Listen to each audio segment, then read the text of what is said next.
بسم اللہ الرحمن الرحیم۔ ہمت کرے انسان تو کیا ہو نہیں سکتا۔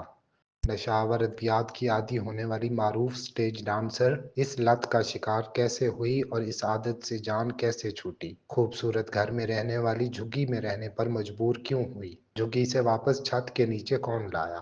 اداکارہ عالیہ چودھری کا شمار پاکستان سٹیج کی مشہور اداکاراؤں میں ہوتا ہے۔ 6 سال قبل انہیں پتے میں درد رہنے لگا جو دراصل ایک پتھری تھی۔ علاج کے لیے ایک اسپتال گئیں تو وہاں ڈاکٹروں نے سکون آور انجیکشن دینا شروع کر دیے، جن کے مسلسل استعمال سے وہ اس انجیکشن کی عادی ہو گئیں اور دن میں کئی بار انجیکشن استعمال کرنے لگیں۔ ان کے جسم کے وہ حصے جہاں وہ انجیکشن لگاتی پر زخم بننا شروع ہو گئے اور ان زخموں میں پیپ پڑ گئی۔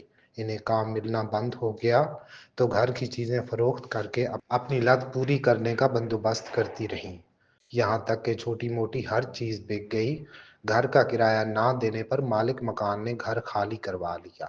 رہنے کی اور کوئی جگہ نہ تھی، نہ کسی نے اپنے گھر میں رہنے دیا، اس لیے والدہ اور بہن بھائیوں کے ساتھ جھگیوں میں جا کر رہنے لگیں۔ ان کی حیثیت وہاں لگانے کے لیے ایک ٹینٹ خریدنے کی بھی نہ تھی۔ ایک جھگی والے نے کہا ہماری ایک جھگی خالی پڑی ہے، آپ وہاں رہ لیں۔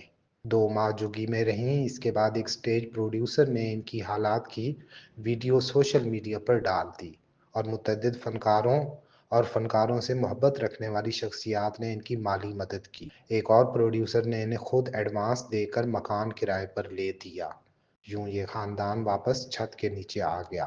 عالیہ چودھری نے اس دوران بی بی پاک دامن دربار کے مزار پر جا کر علم پاک کی قسم کھائی کہ آج کے بعد مر جاؤں گی مگر انجیکشن نہیں لگاؤں گی، نشہ نہیں کروں گی۔ اللہ نے انہیں ہمت دی اور چند ہفتے انتہائی تکلیف میں گزارنے کے بعد وہ اس لت سے نکل آئیں اور اب نارمل زندگی گزار رہی ہیں۔